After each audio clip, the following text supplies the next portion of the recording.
necha yil oldingi quyosh panellari aka bu? Endi bular adashmasam bir 20-25 yilda. 25 yillik quyosh panellari aka. Bizi obunachimiz iltimos qildi. Shu eski 20 yil, 25 yil davrida ishlagan quyosh panelini shu tuzatib, ta'mirlab berishni iltimos qilyapti. Hozir bu quyosh panellar ishlayaptimi? Nima uchun to'xtab qolgan shular bo'yicha ham? Bu panellarning holati yaxshi. Hozir bu yo'qda, endi o'sha mahallada shu bet sotib yuborilgan, metr ham yechib olib ketilgan ekan. Bundan bir 20 yilcha oldin ham tadbirkorlar, xonadon egalari ham quyosh panellarini misol uchun o'zlariga qo'ydirishgan, ishlatishgan. Mana hozir 20 yil bo'libdi. Metr misol uchun ishlamay qolibdi. Demak, servis xizmatlari bunga ham o'tadi, xudo xolasa. Xudo xolasa, bunga ham servis xizmatimiz 1 yil kafolat beramiz. Xo'p, sahifamizga obuna bo'lmagan bo'lsangiz, pastdagi tugmachani bosib obuna bo'lib qo'ying. Xo'p, avvalambor assalomu alaykum. Solar Pro kompaniyasining YouTube'dagi doimiy ashaddiy kuzatuvchilari, bugungi navbatdagi obzorimiz Solar Pro kompaniyasining texnik xodimi va sifat nazoratchisi Oybek akamiz ham bo'ladi. Oybek aka, biz qanaqa obyektlarimiz hozir? Qisqacha ma'lumot berib o'tsangiz. Assalomu alaykum YouTube obunachilari. Biz hozir Andijon viloyatidamiz. Bizi obunachimiz iltimos qildi. Shu eski 20 yil, 25 yil davrida ishlagan quyosh panelini shu tuzatib, ta'mirlab berishni iltimos qilyapti. Hozir biz ko'rib chiqdik, holati yaxshi panellar. Bu necha yil oldingi quyosh panellari aka bu? Endi bular adashmasam bir 20-25 yilda. 25 yillik quyosh panellari aka. Gap yo'q. Hozir bu quyosh panellar ishlayaptimi? Nima uchun to'xtab qolgan shular bo'yicha ham? Bu panellarning holati yaxshi. To'q ishlab chiqarishi, generatsiyasi xudo xolasa yaxshi. Faqat buni invertori Buncha buzilib qolgan 20 yilcha oldin qolib ketgan. U oldin 20 yilcha oldin bunaqa subsidiya bo'lmagan sizlarga 1000 so'mdan olamiz degan narsa. Bu mahallada o'zini elektr energiyasini qoplash maqsadida qo'yilgan bu narsa. Unaqa 1000 so'mlik subsidiya bo'lmagan. Pul daromad qilish manbai bo'lmagan oldin. Shu elektrni o'zini qoplash uchun qo'yilgan. O'zini ehtiyojidan qoplash deb. O'zini ehtiyojini qoplash uchun qo'yilgan. Tushunarli.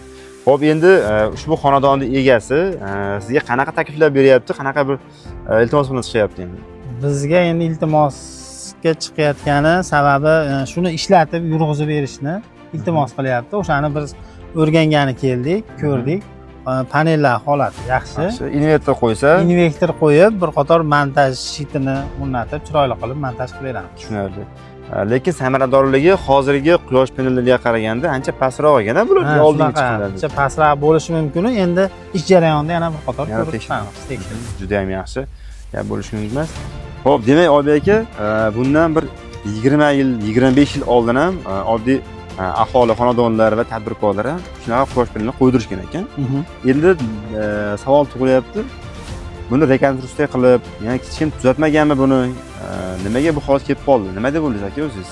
U mahallada servis xizmati bo'lmagan. O'shaning uchun ustalar bunaqa ommalashmagan, o'qitilmagan. Hozir endi zamon nimasi bilan o'qitilyapti, o'zini malakasini oshirishyapti. Endi hozir mutaxassislarimiz ko'payib ketdi bunga. 20 yil oldin mutaxassislar bo'lmagan. Oybek aka, hozir ko'rib turibmizki, quyosh panelida faqat paneli qolgan. Kabellari ham misol uchun hali ham turibdi, yaxshi holatda.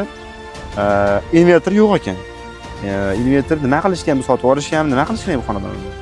Bu yer uchastkasini shu egasi olgandan keyin qo'lma-qo'l o'tib, invertori yo'q bo'lgan. Yo'qolib ketgan. Yo'qolib ketgan. O'shani hisobiga endi shu Hojit og'amiz iltimos qilyapti. Shuni ishlatsa bo'ladimi? Bir qator o'rganib chiqdik. Holati yaxshi panelda. Konnektorlari eskirgan, kabellari eskirgan, bir qator yangilab ishga tushirib beramiz. Xudo xolasa yaxshi bo'ladi.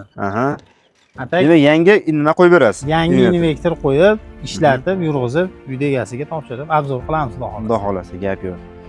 Demak, servis xizmatlari bunga ham o'tadi, xudo xolasa. Xudo xolasa, bunga ham servis xizmatimiz 1 yil kafolat beramiz, xizmat qilib beramiz. Kafolatlab beramiz. Gap yo'q, yashanglar. Xo'p, hurmatli kuzatuvchilar, agar sizlarga ham quyosh panellari qo'ydirish va tekin mana shu energiyadan, quyosh nuridan energiya olish va daromad qilish, o'zlarini xarajatlaringni qoplash qiziq bo'lsa, foydali deb bilsangiz, pastda raqam bilan qoldiramiz. Shaxsan Oybek akamning o'zlari ham sizlarga aloqaga chiqadi. Kerakli foydali ma'lumotlar, tavsiyalarni bir qator o'zlariga tushuntirib o'tishadi. sizni hozirgi paytda sarf xarajatingiz necha kilovat, 5 kilovatmi, 10 kilovatmi? Tadbirkorlar misol uchun ularda elektr energiyaga bo'lgan sarf xarajatlar juda ham yuqori. Bo'lib ham elektr energiya narxi oshyapti. Bundan buyog'i oshsa oshadiki, tushmaydi. Chunki 1 kilovat elektr energiya narxini o'qib oldim. Davlatga o'zi mana shunaqa 1000 so'mdan tushyapti. 1000 so'mdan. Bu borgan sari oshadi, tushmaydi bundan buyog'i. Shuning uchun quyosh panellari bo'yicha hozirgi paytda talab juda ham yuqori, hattoki katta davlat organlari ham, xususiy va davlat tashkilotlari ham qo'ydirishda keng miqyosda jadal olib borishyapti.